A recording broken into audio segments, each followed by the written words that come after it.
Welcome to Shazza's Travels. Hi, I'm Sharon and this is my trusty camper van, Audrey.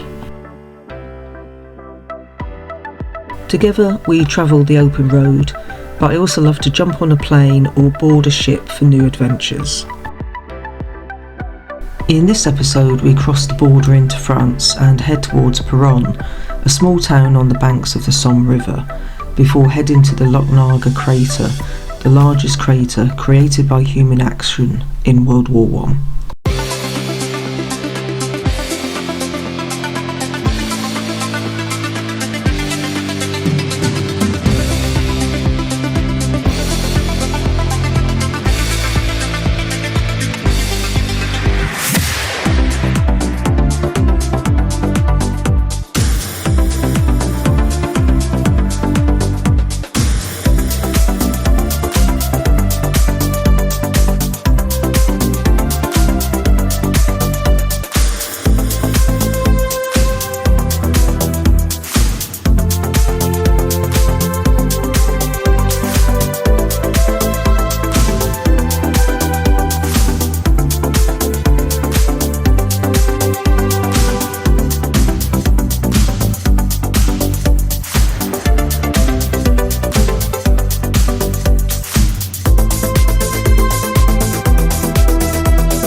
This is the first sighting I've seen of the River Somme. I've seen lots of rivers which I thought were the Somme but actually were the Canal du Nord. So here's the actual Somme.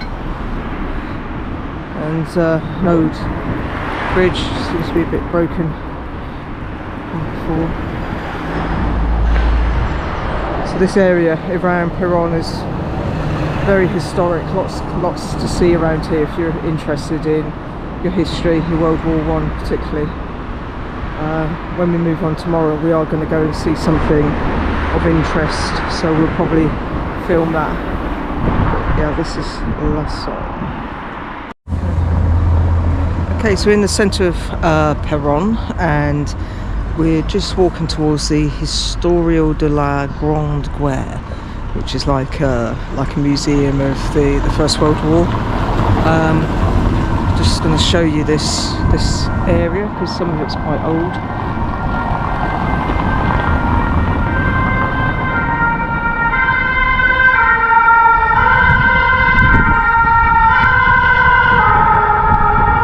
The classic Nina.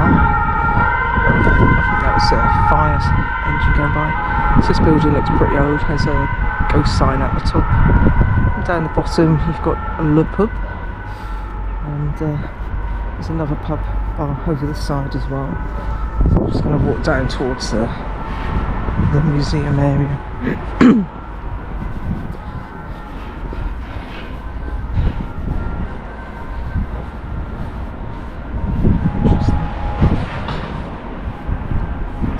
Pick that up very well. It's quite a nice day again today. Nice blue sky, no clouds, but still on the nippy side. I think we had it -1 last night, so still a bit of a nip in the air. But it's not raining, that's the main thing.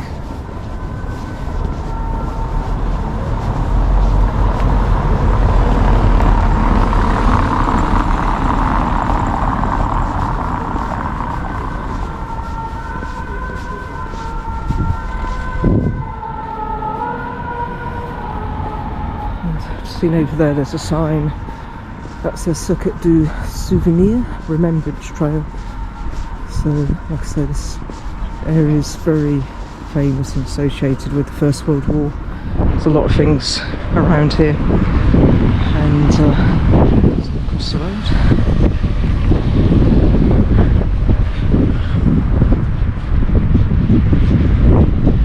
This is the museum.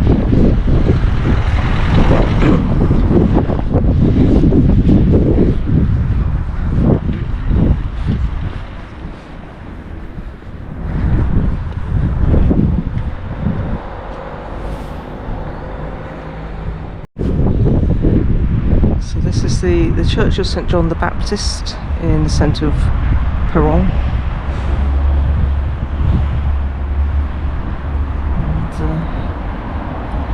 And there's quite a few like little holes in the side of the building. Not too sure whether that is from the wall or not. There's quite a lot of them.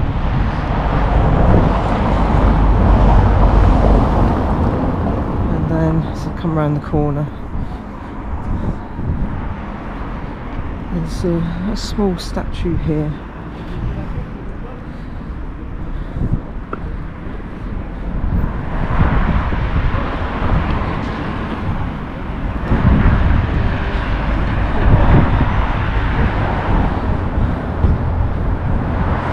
It says Marie Furet, Heroine de Peronne, and that's just in front of the church.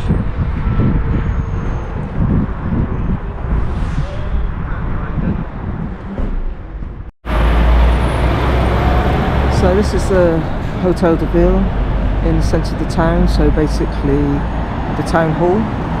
It's quite an impressive building, especially against the blue sky. And again, this is right in the centre, you can see a sort of pan around. So one of the things we always find in places that are near, you know, where war took place, is that you can just go down an ordinary street like this and then turn the corner and you find a memorial. And this one's just off a side street in Peronne. And so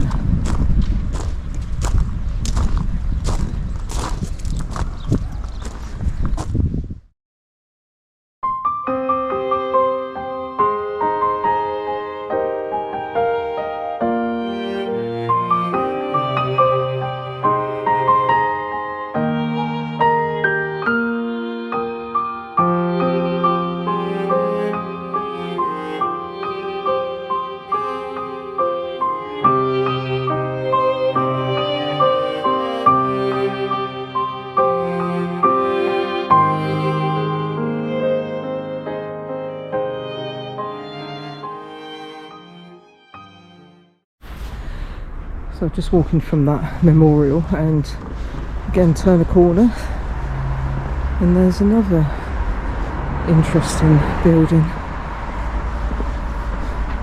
Porte de Bretagne.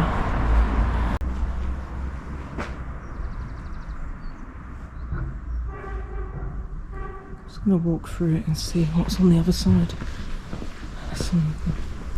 Some impressive doors.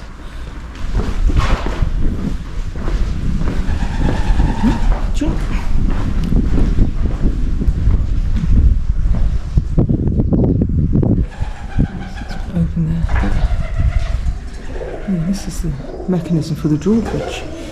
Some big cocks, wheels, lots of pigeons as well. They're quite impressive. And obviously a row down here to open and close the drawbridge.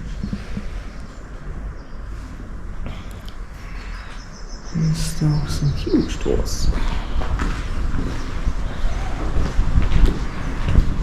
And then we come out into a little park.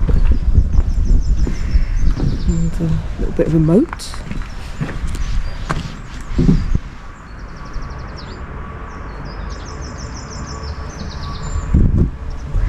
Another old building there.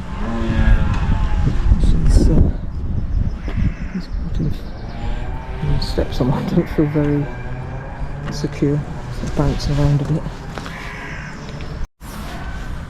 This is on the other side of the gate, which looks more like the front side, and it says it's the Gate of Britain, built in the 17th century, and it was the way to Britain and Flanders.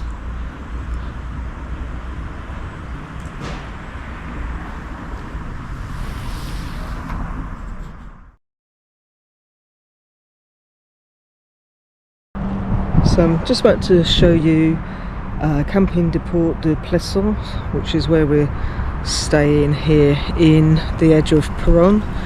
in the Hauts-de-France region of France.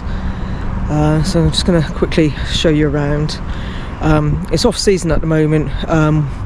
We've arrived middle of March and this place opened at the beginning of March, so still sort of fairly quiet. Only a few sort of campers here at the moment, but I'll just quickly show you around.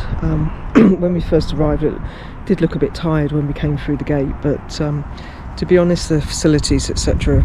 look brand new, so I'll show you those. Let's just take a walk. So you come in the gates and that's the reception in front of us, and there's actually a bar area there as well. Because of the time that we arrived, we had to find our own pitch and then go back and pay later in the evening, so they're only open I think it's about sort of 10:30 to 12:30, and then they come back again at 5:30 until 7:30. So I'll just go past the reception, and you can see got some teepees here as well as some pitches, and there is a swimming pool as well, but that's out of action at the moment for obvious reasons. And I believe this van here, this white van, I think it serves fish and chips during the summer. I think I sort of read something about that. You can see Audrey over there in the distance. It's another beautiful day today.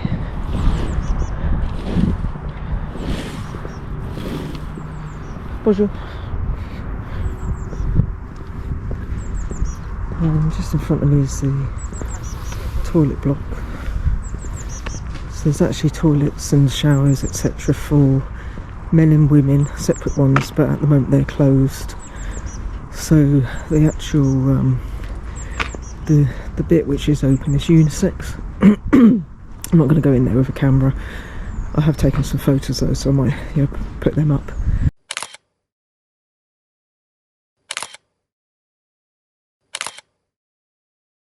And then there's the Elsan disposal, and there's a dumping ground for your waste from your water and your tanks. There's the men's loos and stuff there on that side, and then this is the rest of the site. So little kiddies play area, and then there's some more tents and caravans down there. I think these are seasonal ones looking at them. And there's also I don't know if it's badminton or volleyball. I think it might be volleyball pitch. So we arrived yesterday. We were staying for 2 nights. We have come here with a Maxi card, and it has cost us €19.50 a night, which is an absolute bargain. I can't remember the last time we paid less than £20 for a pitch back in the UK. So yeah, it's a bit of a quirky site, but I imagine in the summer it's a bit more buzzing, and it is walkable into the town, probably about a 20-minute walk, and there's just a couple of minutes down the road as well, so if you want to get some foods, drinks etc., then you can do. So yeah, so that is the campsite that we're staying at in Peronne. So this is the end of our 2 nights in Peronne. Going to be heading off in a minute. We've just packed up everything, turned off the electric, got rid of our waste etc. So we're going to be heading off in a moment. Where we're going to go next, not too sure.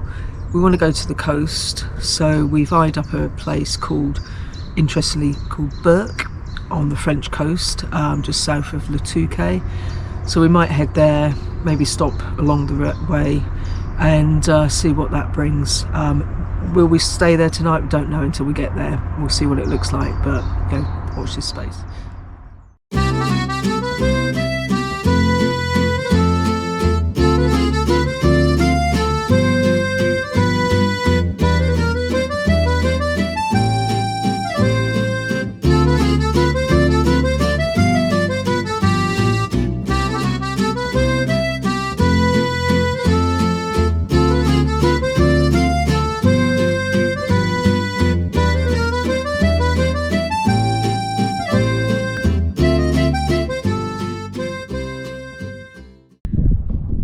So we've just arrived in a little place called La Boisselle, and what we've done is we've specifically come here to see something called the Lochnagar Crater, and this was something that was created by the British back in July 1916. Basically they put this huge mine under the German front line.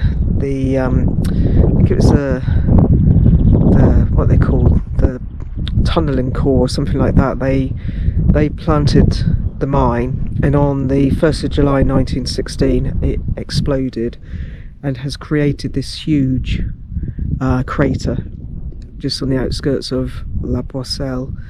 Apparently it's 300 feet across and 70 feet deep. So we're just going to have a look around and see what it looks like.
In the next episode we reach the seaside resort of Berck, where I decide to go off in search of seals before we move on to the historical town of Berg to check out what it has to offer.